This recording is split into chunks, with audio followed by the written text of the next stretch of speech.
We remain steadfast in our commitment in delivering local news that matters. Stories that inspire. Enriching the lives of Filipinos in the Philippines and across the globe. This is your GMA Regional TV. Buong puso para sa Pilipino. Kini ang At Home with GMA Regional TV.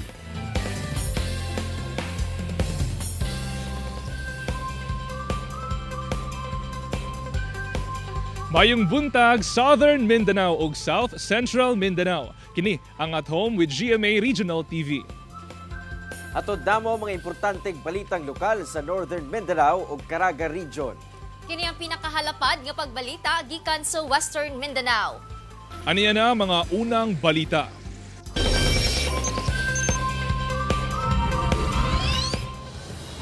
Apektado sa grabing pagbaha ang ubang probinsya sa Davao de Oro o Davao del Norte sa pag-ulan kadala sa shearline nga nagsugod ni adto pang Lunes sa gabi. Sa Davao del Norte daghang mga lugar ang lubog gihapon sa baha. Gani mideklara na og state of calamity ang Asunsyon sa Davao del Norte tungod sa grabing nga baha. Naggama na lang og kawayan nga bangka ang mga residente dinhi sa Mankilam, Tagum City sa Davao del Norte tungod sa lagpas tao nga baha. Sinong Victoriano, misakay na lang sa maong bangka human nalunupan ang iyang balay. Lisod kayo eh. Ano ba?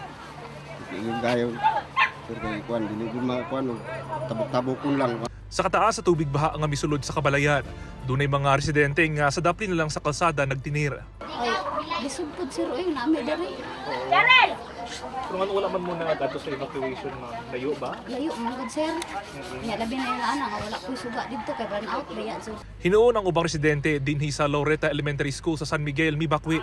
Kadako kay diferensya kay kanang mag-CR ka, magkuan ka unya diri nga nya kuan na mas safe ka diri pero ang pagtulog nimo, ang pagkuan nimo dili ka kayo ka kuan murag magmata-mata lang yapon ka. Bana man. Paited kay sir kay nga bulintang gito among mga kandito mga sanina, mga gamit gid namo didto, mga hayop, nang lutaw na sila. Bisan pa og init ang masa nating panahon kaganihang buntag, padayon ang pagsaka sa level sa tubig sa Barangay Kanukotan.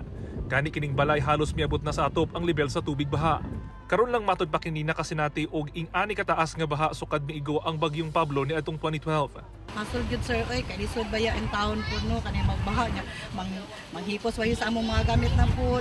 Nagpatabang usab kining mga magbanay human nga natrap sulod sa ilang balay ang iyang manghod sukad pa pagsugod sa baha. Natrap in town sir. Amo untay ipa-rescue kay untay kaon. Oo, pila na ka oras ma'am? Ato pagsugod ani baha sir. Oh, ayos sila kagawas bagi na mo magbakwit na awa magud sila nagbakwit dayon sir.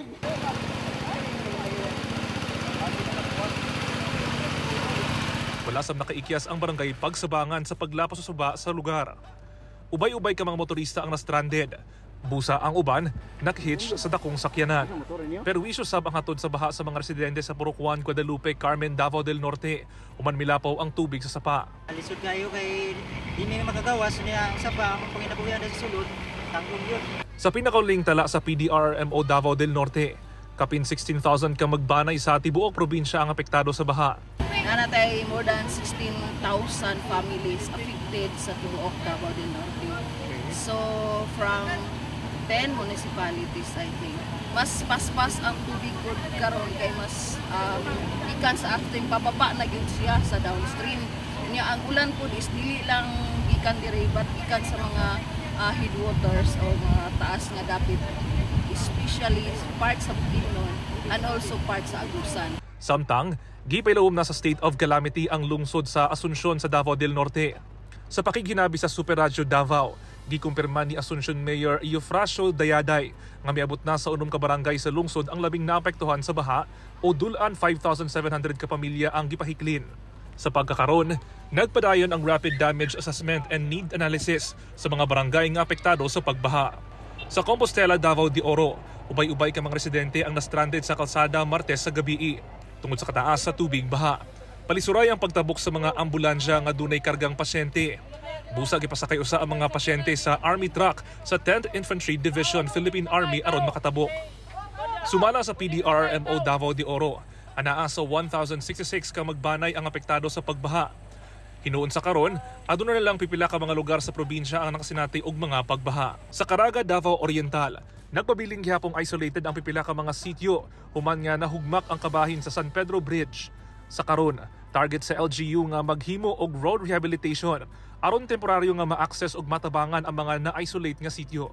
Patasog today, dili pagid pwede siya mabutangan og mga like for example ang bangka tungod kay kusog gihapon ang tubig kaya may sapa. Kauban si Mel Colmenares sa kamera. Ako, si Kent Abrigana para sa At Home with GMA Regional TV. Mga kapuso, usa ang patay sa nahitabong pagbaha sa Asuncion, Davao del Norte. Samtang gipailom na sa state of calamity ang maong lungsod tungkol sa grabing pagbaha. Nagutaw-lutaw og wala na'y kinabuhi dihang napalgan kining usa ka babae sa usa ka sapa sa Asuncion, Davao del Norte kagahapon. Giilang babae nga si Vernicia Baton, usa ka inahan og taga Purokten, Barangay Buklad, Asuncion, Davao del Norte. Matod sa iyang kabanay, posibleng matod pa nga nahulog sa sapa ang biktima atol sa kusog nga baha Martes sa buntag. Gikasabo sa kabanay sa biktima ang nahitabo human kini napalgan sa iyang adlaw nga natawhan kagahapon. Sa karon grasuta pa sa kapulisan kung adunay foul play sa hitabo. Samtang gipailawom na sa state of calamity ang Asuncion, Davao del Norte tungod na sab sa grabe nga pagbaha.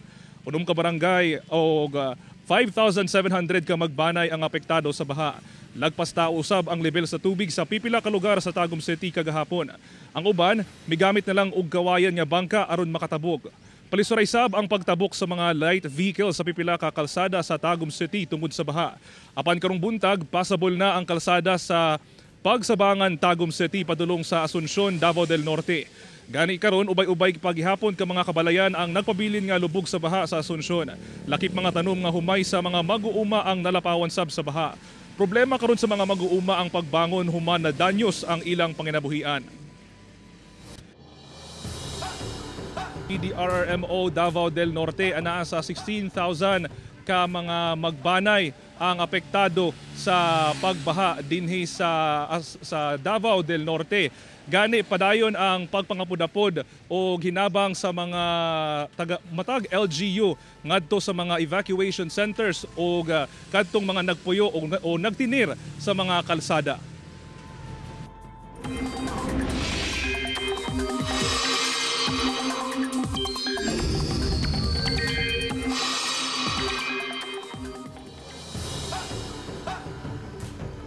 Mga kapuso, magdala gihapon og payong panagang sa ulan. Tungod ulanon gihapon ang halos tibok Mindanao karong adlaw. Sumala sa pag-asa lauman ang pag-ulan sa pipila ka lugar sa Caraga Region, Davao Region ug Northern Mindanao nga epekto sa shear line kun ang pagsugat sa bugnaw nga hangin sa amihan ug init nga hangin sa easterlies. Karong buntag, ulanon na ang Caraga, Davao Region ug Northern Mindanao sumala sa Metro Weather. Magpadayon kini og mas halapad na ang apektado pag-abot sa hapon. Posible ang heavy to intense rain sa pipila ka lugar mao nga mag-igbat sa baha ug landslide. Tungod sa amihan, dagko ang balod ug delikado karon ang maglayag sa mga gagbay nga sakyanang pandagat sa kabaybayunan sa Dinagat, Surigao Provinces, Siargao ug Bukas Grande Islands ug Davao Oriental. Gibutyag sa Comelec Davao nga dunay matud pa nagsumite og papeles nga dunay kalabutan sa People's Initiative ngadto sa buhatan sa election officer sa Davao Region gawas lang sa Davao City. Samtang nakalatag na ang schedule alang sa pag-abli balik sa voter registration alang sa May 2025 midterm elections. Ano ang report ni Argel, relator. Sa nagakahitabong pagpapirma matud pa ngadto sa katawhan labot sa charter change, gikumpirma sa Comelec Davao nga dunay pipila ka election officers sa Davao Region gawas lang sa Davao City nga nakadawat na sa papeles nga gipirmahan nga gisumite sa proponents o nagpasiugda. Hinoon, wala pay dugang detalye nga mahatag ang Comelec 11 sanglit igo lang matud pa sila mudawat sa gisumiteng dokumento. O wala pa masayod kung unsa ang klarong pagproseso niini. It's not verification, submission lang of signatures. Oo, sa ato ang mga election officers. Oo, dito sila nag-submit. And dili pa man tanan. Sa tulo ka political district sa Davao City, taman Miyerkules sa Udto, wala pa nadawat nga samang papeles ang COMELEC offices. Kinahanglan matud pa nga makaabot sa 3% gikan sa total number sa registered voters sa matag distrito ang nakapirma. Samtang, sa gipagula nga schedule sa Commission on Elections, sugda na sa February 12 ang pagparehistro sa mga botante hangtod sa September 30, 2024 alang sa umaabot nga May 2025 midterm elections. Alang sa mga bagong botante, magpa-reactivate, magpa-transfer og registration, correction of entries og change of status. Abli ang tanang opisina sa COMELEC gikan alas 8 sa buntag hangtod na alas 5 sa hapon, gikan Lunes hangtod na sa Sabado. Abli sab ang COMELEC bisan og holidays gawas lang sa March 28, 29 ug 30. Kinahanglan lang mag-fill out og usa ka kopya sa application form nga libre nga pangayo sa COMELEC o ma-download sa ilang website. So ilang buwan po 'yun. Huwag po nating hintayin yung last day scenario natin again. So ngayon pa lang po, sa pag-start pa lang po pupunta na kayo, just bring your valid government-issued IDs. Sa mga estudyante natin, like yung mga high school, pwede nyo pong dalhin yung mga students' ID po ninyo. Giplanuhan na sab sa COMELEC ang pagbaygayon og satellite registration. Amoa is they're planning to hold a registration anywhere.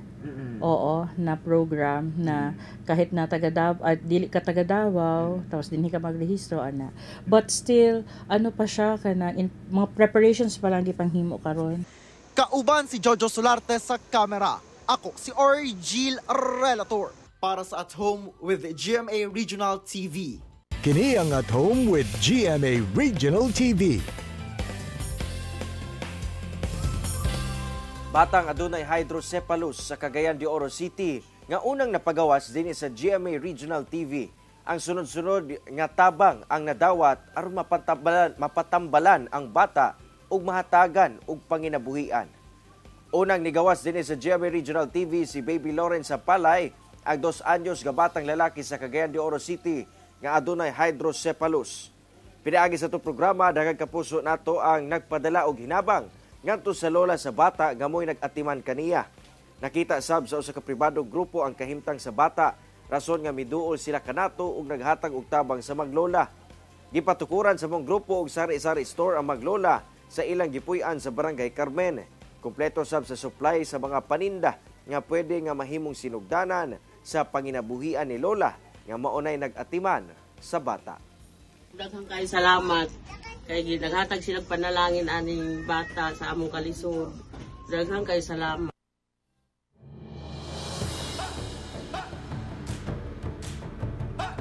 Gibutyag sa COMELEC Region 9 nga pipila ka mga lugar sa Zamboanga del Norte ang buot magpahigayon og signature campaign kalabot People's Initiative sa pag-amyenda sa Philippine Constitution. Samtang misugyot ang usa ka organization sa Mindanao nga misulong sa federalismo sa nasod nga usa ka constitutional convention ug dili People's Initiative ang pamaagi sa pag-amyenda sa Philippine Constitution. Anyang report ni Efren Mamak. Gibutyag sa COMELEC Region 9 nga dunay midangup sa ilang buhatan aron makakuha og certification kalabot sa ipahigayong signature campaign alang sa People's Initiative sa pag-amenda sa Philippine Constitution. Naggikan matud pa kini sa Dapitan City ug unom ka mga lungsod sa Zamboanga del Norte. It is safe to say officially na natay na monitor nga nag-gather og signature, in fact mag-submit sila karon sa Zamboanga del Norte area. Matud sa COMELEC 9 nga dili kuno sila manghilabot kung paunsa gikuha ang pirma sa mga botante alang sa ipahigayong signature campaign. Sa COMELEC, by standard na gid mi. Kay wala mi power nga moingon nga ay gitagaan man bugas para mo pirma. So wala mi labot ana ang giun sa pagpapirma. Amo lang is na ipirma nabot sa mga opisina, among ihapon na siya initially, then later on if ipa-verify sa amo. Samtang matud sa presidente sa Alliance of Advocates of Federalism in the Philippines nga ang pamaagi unta sa pagduso sa charter change mao ang Constitutional Convention ug dili pinaagi sa People's Initiative. Ang stand namin, yung Constitutional Convention, sana yung paraan para ma-amend yung Constitution. Kasi consistent yun sa panindigan namin na kailangan ang power galing sa tao mismo. Itong people's power supposed to be, pero ang ginawa ngayon, hindi naman siya, parang hindi siya legitimate coming from the people. Kasi kailangan ang movement yan, meron ng decision ng Supreme Court. Kailangan spontaneous, kailangan genuinely coming from the people, yung initiative. Hinuon walay na monitor nga dunay magpaygayon og signature campaign sa Zamboanga City, Zamboanga Sibugay ug Zamboanga del Sur. Kauban si Sim Romero sa kamera. Ako si Efren Mamak. Para sa At Home with GMA Regional TV.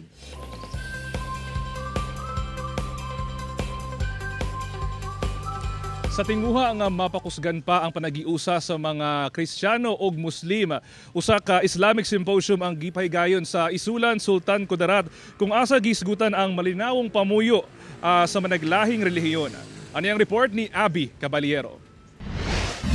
Ingon ani kadaghan ang misalmot sa gipahigayong Islamic Symposium sa Sultan Kudarat Gymnasium sa Isulan, Sultan Kudarat ni adtong Domingo. Maumatod pa kini ang pinakadakong Islamic Symposium sa tibuok nasod, asa anaa sa kapin 15,000 katao ang mitambong. Gipangunahan sa provincial government sa Sultan Kudarat ug Maguindanao del Sur, mihatag sa ilang pahayag ang mga inilang global Islamic scholar nga taga Zimbabwe nga si Mufti Menk ug Dr. Muhammad Salah nga nakabase sa Egypt. Lakip sab sa mga speaker si Nasir Datu Manong nga usa ka imam. Gani nakasentro matod pa ang iyang mensahe ngadto sa katawhan sa pagsinabtanay ug panaghiusa taliwala sa relihiyon ug tinuuhan. To promote peaceful coexistence between Muslims and non-Muslims. And of course between Muslims with each other. Kasi dito pinapakita na there are common terms na we can unite. It will bring us long-term peace and happiness. Nang hinaot sab ang lokal nga kagamhanan nga dunay nakatunan ang mga residenteng mitambong ug mas mamahimo pang hapsay ug malinawon ang ilang lugar. Common terms, it is meant to unify everyone under one message na tayo lahat ay magkakapatid. At ito po nais nating isulong na magkaroon pa ng mas malalim na unity in diversity in the province of Sultan Kudarat. Ako si Abby Caballero para sa At Home with GMA Regional TV. Gipailawom sa validation sa DepEd Regional Office 12 ang Datu Abdullah Tondog Elementary School sa Sarangani. Sanglit gilaraw kini nga himuong integrated school. Gani gisugdan na ang konstruksyon sa mga makeshift classroom sa mong tulunghaan. Personal nga mibisita mga personal sa DepEd Region 12 sa Datu Abdullah Tondog Elementary School sa Alabel, Sarangani aron ipailawom sa validation ang maong tulunghaan. Gilaraw nga himuon kining integrated school aron ang mga estudyante nga junior high school ug senior high school nga residente sa lugar dili na kinahanglan pang muadto sa laing lugar aron mo eskwela. Gilauman sab nga pinaagi niini mapalambo pa ang kalidad sa edukasyon sa maong tulunghaan. Gani gina-construct na ang makeshift classrooms. Duna sa Memorandum of Agreement tali local government unit ug administrasyon sa tulunghaan isip pagpakita matud pa og suporta sa pag-convert sa Datu Abdullah Tondog ngadto sa integrated school.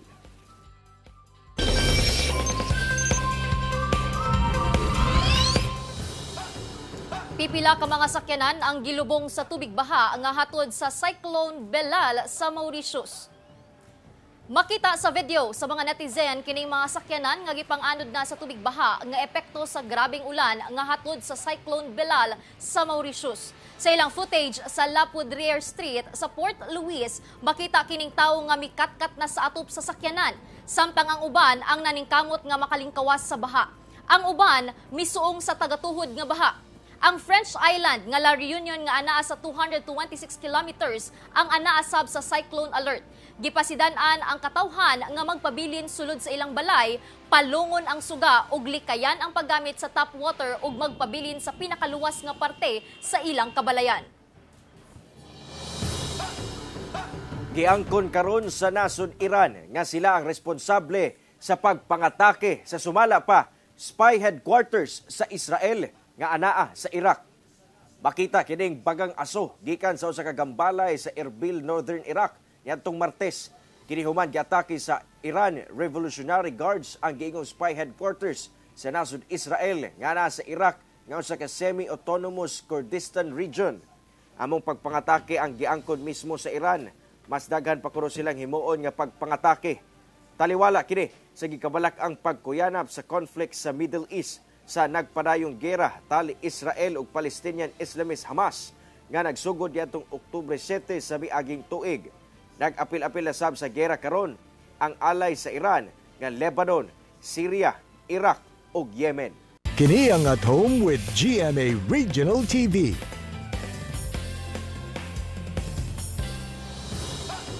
Usa ka lalaki ang napalgang patay sulod sa boarding house niini sa Midsalip, Zamboanga del Sur. Samtang usak sab ka babayi ang wala nay kinabuhi nga napalgan sa Bakanteng Luna sa Zamboanga City. Wala nay kinabuhi dihang napalgan ang usa ka 51 anyos nga lalaki sulod sa giabangan niining kwarto sa Midsalip, Zamboanga del Sur adlaw Sabado. Nasayran nga usa ka empleyado sa Midsalip LGU ang biktima. Ginaimbestigahan pa sa karon sa Midsalip Municipal Police Station kauban ang soko ang pagkamatay sa biktima. Samtang sa Zamboanga City, usa ka 34 anyos nga babayi ang napalgang patay sa usa ka bakanteng luna sa barangay Tugbungan pasado alas 10 Domingo sa buntag. Ang biktima nakahiagom og mga samad dinunggaban sa dughan niini. Sumala sa kapulisan, ulahing nakit-an ang biktima dihang mihawa kini sa ilang panimalay pasado alas 6 sa gabi adlaw Sabado kauban ang mga higala niini. Daling gimbestigahan sa soko ang crime scene. Sa karon, blanco pa ang kapulisan sa motibo sa maong krimen. Tapos pa kita mang-gather mga evidence and also witnesses para at least pwede ta mansolve ko neste kaso. Especially atel kung kinli Don de Leanda, ken disuyo mga uban. So, prikura ta buska kanila todo, man backtrack todo para sabi kita na kinailas uban disuyo. Gikabiliban ang usa ka iro nga Aspen sa usa ka trail runner. Human kini nakasaka sa summit sa Mount Apo sa Davao del Sur. Apan dili day kini ang unang higayon, sanglit ikapilan na kini nga higayon nga nakasaka sa pinakataas nga bulkan sa nasod nga Aspen nga ginganlang si Sara. Atong ilailahon ng iyang istorya pinaagi sa report ni Argil Relator. Sa mga nagpabiling drawing gihapon, ang goal nga makaabot sa tuktok sa Mount Apo. Lupigan pa di ay mo ni ining usa ka iro nga ikapilang higayon na nga naabot ang summit sa pinakataas nga bulkan sa nasod nga mao ang Mount Apo. Siya ang 4 anyos na nga iro ang ginganlang si Sara nga alaga sa trail runner nga si Arnie Macanieras nga taga Kapatagan, Digo City sa Davao del Sur. I-adapt na mo siya since ano pa siya pa gamay pagyatag sa kong igsuon. Tapos moto nakahiligan na niya magkanang sabay-sabay. Nag-start siya sa umalang, maguban-uban hantod. Medyo didako siya, mga siguro isa ka tuig kapi na. Nagsabay-sabay na siya, ginasabay na ko sa day hike, sa mga minor climb diri sa Kapatagan.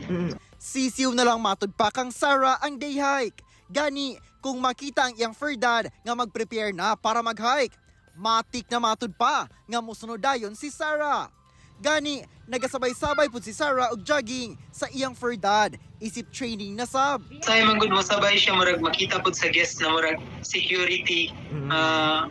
Makita niya naguna kung maulahimi ginabalikan mi niya tapos naragid siya sa group, murag ginasecure niya mga guests na musakag sa amin. Non-flavored biscuits lang matud pa ang ginakaon ni Sara. Kinilang, solved na ang iyang kusog sa pagsaka sa pinakataas nga bulkan sa nasod. Tambag ni Ferdad Arnie sa ubang fur parents. I-socialize para friendly sila. Dili sila mamaak sa uban. Para same kay Sara na basikin sa lang nga guest, yan lang ang simot-simota na mag-climb pero familiar na niya mga kauban ako. Ako si Argil Relator para sa At Home with GMA Regional TV. Gikalipay sa mga residente sa hilit nga lugar sa Malapatan, Sarangani ang gimontar nga water system ug health station sa ilang komunidad. Gi-turnover na sa sitio Kamaging, Barangay Daan, Suyan ug sitio Ulo Fitam, Barangay Aper Suyan sa Malapatan, Sarangani ang water system ug health station building sa ilang lugar. Ang bagong water system makatabang matud pa sa mga residente aron accessible na kanila ang limpyo nga tubig mainom ug mas dali sabang access sa healthcare services sanglit aduna na sila health station sa ilang lugar. Gigahinan sa National Task Force to End Local Communist Armed Conflict kun NTF-ELCAC og 2.5 billion pesos nga pondo ang health station samtang nagkantidad og 1.5 million pesos water system nga naggikan sa DTI. Tinguha sa malapatan LGU ug uban pa government agencies nga mahatag ang uban pang panginahanglanon sa mga residente sa Lagyong Dapit.